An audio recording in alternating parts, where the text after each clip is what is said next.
It's a warm autumn afternoon in London. The All Blacks are training, looking relaxed. Will Jordan is practicing high balls. Beauden Barrett is kicking goals. Their head coach, Scott Robertson, is chatting with the media. Someone asks him if his team wants to make a statement against England to show the world just how good they are. Robertson looks almost puzzled. A statement performance, he repeats. We're just looking for a result. That single sentence tells you everything you need to know about the new era of the All Blacks. There was a time when every All Blacks performance was a statement. Their coaches didn't just look for results. They expected them, demanded them. The aura was built on inevitable victory. But this is different. This is Scott Robertson's team. For 20 years, All Blacks press conferences felt like a formal, serious affair. Think about it. Robertson's predecessor, Ian Foster, was the son of a Presbyterian minister. Before him was Steve Hansen, a former policeman, and before him, Graham Henry, a former head. There was a direct line of succession, a consistent, almost stern culture. These felt like meetings with the family. Patriarch Robertson, he's the cool uncle you're happy to see at the party. He's completely broken that chain of succession. He took over after the last World Cup, bringing a fresh, more approachable vibe.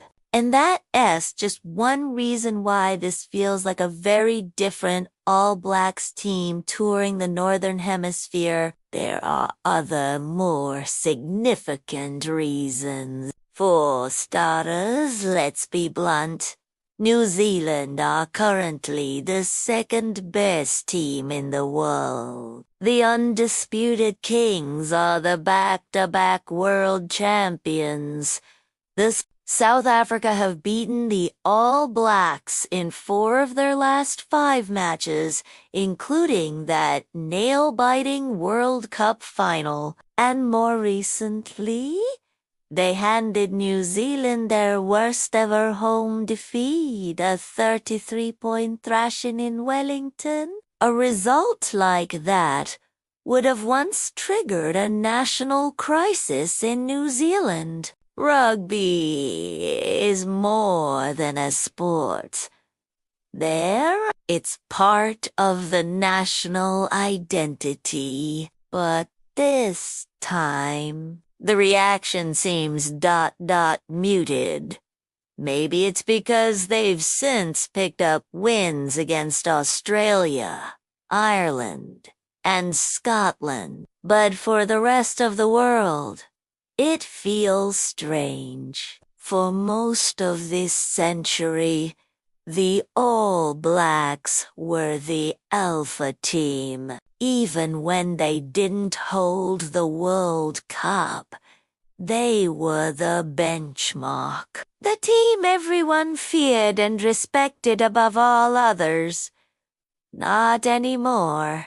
Another huge issue is player availability. You could build an intimidating, world-beating All Blacks 15 right now. But there's a catch.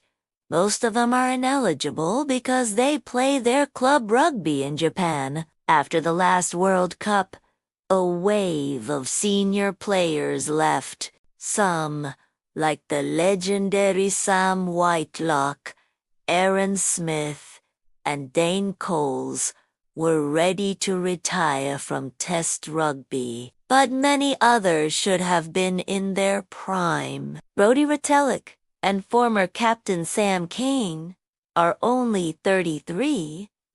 Starfleet Heth, Richie Mo'unga, and powerhouse Shannon Frizzle are just 31.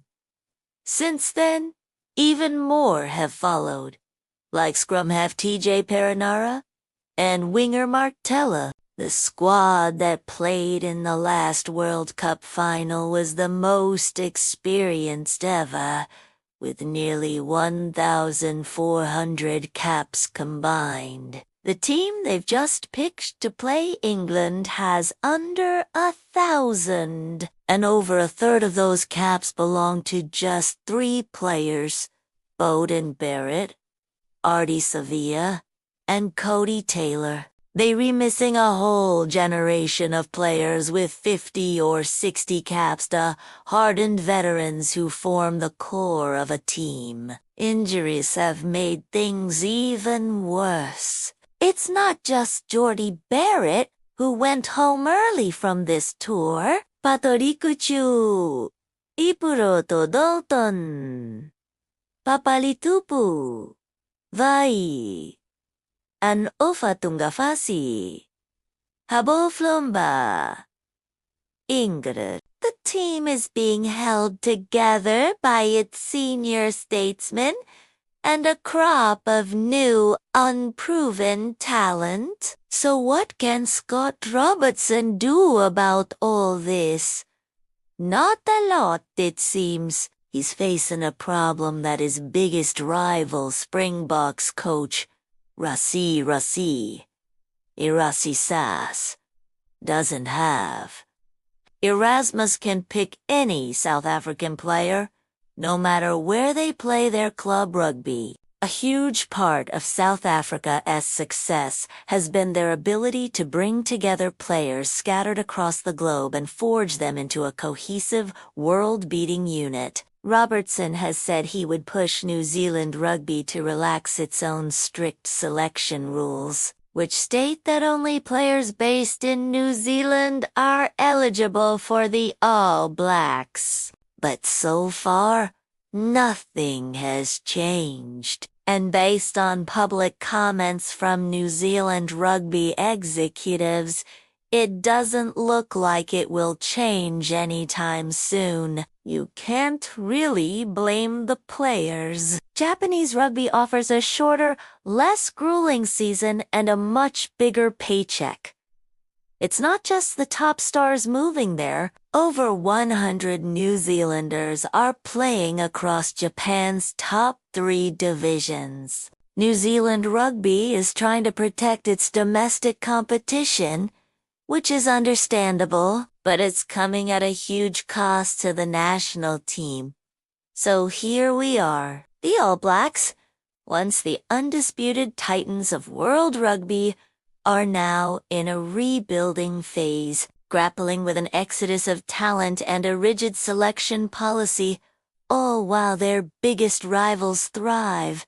The age of All Black dominance, where every game was a statement, seemed to be over. For now, they're just like any other team, simply looking for a result. The question is, how long will this last? Can Scott Robertson, the charismatic breakdancer coach, find a new way to win? Or is this the new reality for the team in black? It's a fascinating, uncertain time for one of sport's greatest dynasties. What do you think is next for the All Black? Let me know your thoughts in the comments below. Thanks for watching, and don't forget to like and subscribe for more rugby analysis.